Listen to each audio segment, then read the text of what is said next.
आज माननीय मुख्यमंत्री डॉक्टर मोहन यादव जी की अध्यक्षता में अभी कैबिनेट की बैठक संपन्न हुई है और उसमें कुछ फ्यूचर प्लानिंग भी हुई है, कुछ वर्तमान समय में जो प्रोजेक्ट चल रहे हैं उनकी भी स्वीकृति मिली है। और सबसे बड़ी बात है, जो 16वां फाइनेंस कमीशन आ रहा है, 16th फाइनेंस कमीशन, आप सभी जानते हैं कि 5 साल के लिए राज्य सरकार को कितना फाइनेंशियल सपोर्ट केंद्र से मिले।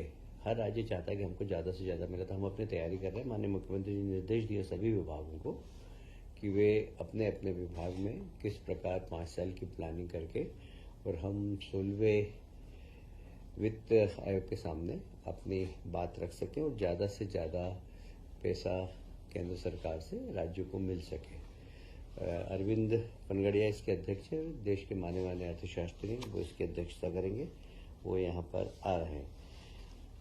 मुझे कहते हुए बहुत गर्व है कि जहाँ हमारे देश के प्रधानमंत्री का एक ध्येय वाक्य रहता है, ज्ञान पर ध्यान, और ज्ञान से उनका तात्पर्य है गरीब, युवा, अन्नदाता, किसान और नागरिक शक्ति।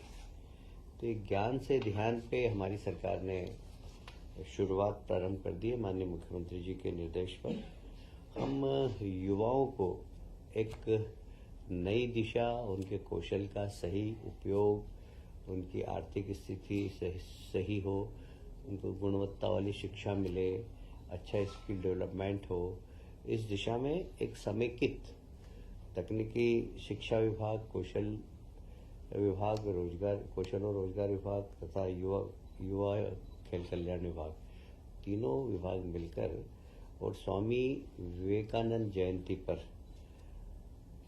स्वामी विवेकानंद युवा शक्ति मिशन प्रारंभ करने वाले हैं। इसका उद्देश्य होगा युवा का सर्वांगीण विकास, शिक्षा के क्षेत्र में भी युवा आगे बढ़े, कौशल के क्षेत्र में भी युवा आगे बढ़े और वो रोजगार से कैसे जल्दी से जल्दी जुड़े। जैसे हमारे माननीय प्रधानमंत्री जी का मिशन है नई शिक्षा नीति के माध्यम से कि शिक्षा रोजगार देने वाली हो और हमारा युवा भी रोजगार देने वाला बने।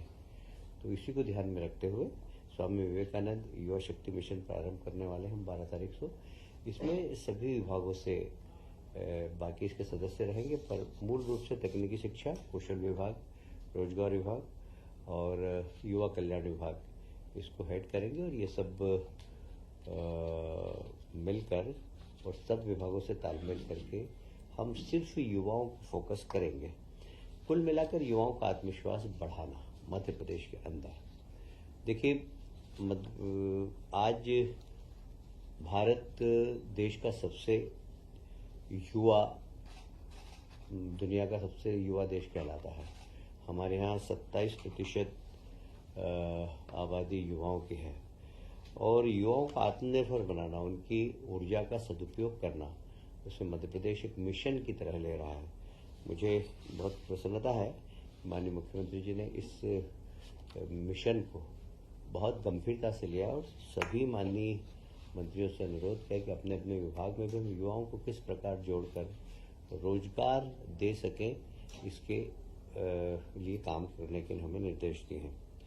जैसे अब प्रतिस्पर्धा की तैयारी करना, तो तैयारी करने के लिए हमने अनुसूचित जाति और जनजाति के बच्चों के लिए कोचिंग क्लास तो हमने चलाई थी, पर फिर भी कुछ सिलेक्टिव ऐसे गरीब विद्यार्थी हों, चाहे वो अनुसूचित जाति जनजाति के नहीं हो, यदि प्रतिस्पर्धा में भाग लेना चाहें और उन्हें कोचिंग की आवश्यकता है तो सरकार वो भी उपलब्ध कराएगी। कुल मिलाकर युवाओं से संवाद बढ़ाना, उनका आत्मविश्वास बढ़ाना, उनकी योग्यता का सदुपयोग करना, उनकी क्षमता बढ़ाना, इसका उद्देश्य है। युवा शक्ति को रचनात्मक दिशा में ले जाना, ये इसका मूल उद्देश्य है। मैं समझता हूं कि हम इस मिशन के लिए सरकार बिल्कुल जहां वित्त की व्यवस्था करना होगी वो वित्त की व्यवस्था भी हम करेंगे। एक और आज महत्वपूर्ण निर्णय लिया, जैसे हमारे देश के प्रधानमंत्री हमेशा कहते हैं कि किसानों की आय दुगनी करना। तो किसानों से संबंधित जितने भी उपक्रम है, चाहे वो दूध उत्पादन का हो, चाहे मछली उत्पादन का हो, इन सब को हम कैसे वृद्धि कर सके। तो एक बहुत ही क्रांतिकारी निर्णय मध्य प्रदेश की सरकार ने लिया है, Madhya Pradesh state cooperative dairy federation और राष्ट्रीय डेयरी विकास बोर्ड, इसके बीच में एक अनुबंध हम कर रहे हैं और सारी दूध के उत्पादन, दूध का परिवहन, दूध का चिलिंग, दूध की प्रोसेसिंग, दूध की पैकिंग और मार्केटिंग, ये सब अभी किसान करता है। अभी हमारे यहाँ दूध डेयरी भी है और निश्चित रूप से जिस क्षमता के साथ चलना चाहिए उस क्षमता के साथ नहीं चल पा रही है। हम फोकस करेंगे इसमें प्रोफेशनल लोगों को भी जोड़कर कैसे हमारा सांची ब्रांड है वह सारे देश में अपनी पहचान बना सके। इसके लिए हम लोग बहुत डेडिकेटेड रूप से काम करेंगे, क्योंकि यह किसान की आमदनी बढ़ाने का एक बहुत बड़ा उपक्रम हो सकता है। साथ ही युवा लोगों को रोजगार सृजन करने का भी एक बहुत बड़ा अवसर हो सकता है। तो इसमें हम कलेक्शन सेंटर की क्षमता बढ़ाएंगे, कलेक्शन सेंटर की संख्या बढ़ाएंगे, जो पशुधन है वो ठीक नस्ल के किसान खरीदे। किसान को खरीदने के लिए कोऑपरेटिव सेक्टर के माध्यम से हम लोन दिलवाएंगे। प्रत्येक गांव के अंदर हमारे केंद्रीय सहकारिता मंत्री ने कहा है कि हर गांव के अंदर एक सहकारी समिति होना चाहिए। हमारे यहाँ 53,000 गांव है, सब में सहकारिता समिति बने, जिसमें दूध उत्पादन सहकारी समिति भी बने। तो हर गांव के अंदर दूध का उत्पादन हो, अच्छी नस्ल के जानवर पहुंचे, उन जानवरों को खरीदने के लिए कोऑपरेटिव सेक्टर से लोन मिले, उनका दूध समय पर खरीदा जाए, उस स्थान पर जो चिलिंग प्लांट हो वह परिवहन करके प्रोसेसिंग के स्थान पर ले जाएं। ये सब इस समेकित व्यवस्था हम कर रहे हैं और इससे निश्चित रूप से किसानों की आय भी बढ़ेगी और सहकारिता क्षेत्र मजबूत होगा और रोजगार के नए अवसर भी हमें प्राप्त होंगे। मुझे ये कहते हुए बहुत गर्व है कि अगले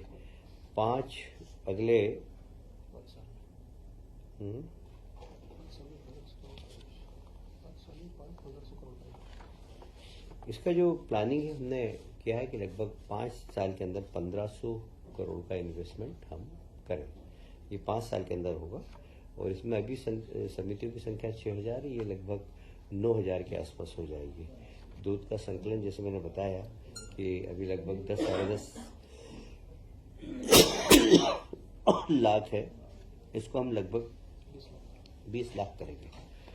कुल वार्षिक आय 1700 करोड़ से बढ़कर 3500 करोड़ की हो जाएगी और सांची ब्रांड को हम एक महत्वपूर्ण ब्रांड बनाएंगे। कचरे के लिए सर किस तैयार करें जी? कचरे के लिए पूरी जनता को किस? अब हमने माननीय न्यायालय ने हमें 6 हफ्ते का समय दिया है, जिसमें हम जनप्रतिनिधियों से भी चर्चा करेंगे, सामाजिक संगठनों से चर्चा करेंगे और इसमें जितने भी बुद्धिजीवी हैं, कुछ लोग गलतफहमी में हैं, उनकी गलतफहमी दूर करेंगे। एक छोटे छोटे ग्रुप्स के अंदर हम प्रेजेंटेशन देकर समझाने की कोशिश करेंगे कि यह जो कचरा है इसकी टॉक्सिसिटी लगभग 0 हो गई, 0 हो गई है और इसमें केमिकल कंपाउंड क्या है, जलने के बाद कौन सी गैस निकलेगी, ये सब हम प्रेजेंटेशन देंगे। मुझे लगता है कि जब प्रेजेंटेशन लोग देखेंगे तो जो भी गलत फहमियाँ हैं वह समाज की दूर हो जाएगी। सर, ये जो डेयरी प्रोडक्शन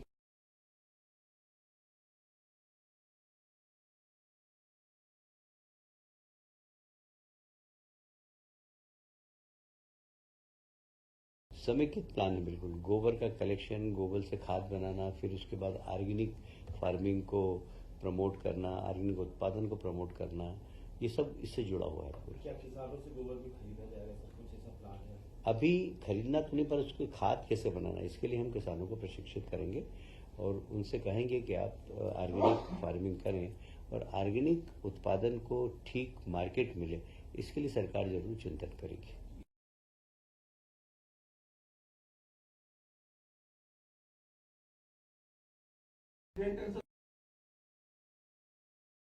ऐसा नहीं है, देखिए सरकार में अधिकारी रहते हैं पर कभी कभी एक्सपर्ट्स की आवश्यकता पड़ती है। जैसे मैंने कहा अभी ये सांची का हम ब्रांडिंग करेंगे, इसमें हम प्रोफेशनल लोगों को भी लगाएंगे क्योंकि जो प्रोफेशनल, देखिए दुनिया है प्रोफेशनलिज्म की। आप अच्छा काम करते हैं, पर आप बहुत अच्छा काम करने के लिए उस क्षेत्र में यदि अच्छे लोगों को लाएंगे तो बहुत अच्छा काम हो जाए। काम तो हो ही जाता है, काम रुकता नहीं है, पर हमको उत्कृष्ट काम करना है तो उत्कृष्ट लोगों को चयन करके और लगाना पड़ता है। अब इस बारे में कोई टिप्पणी नहीं करूंगा।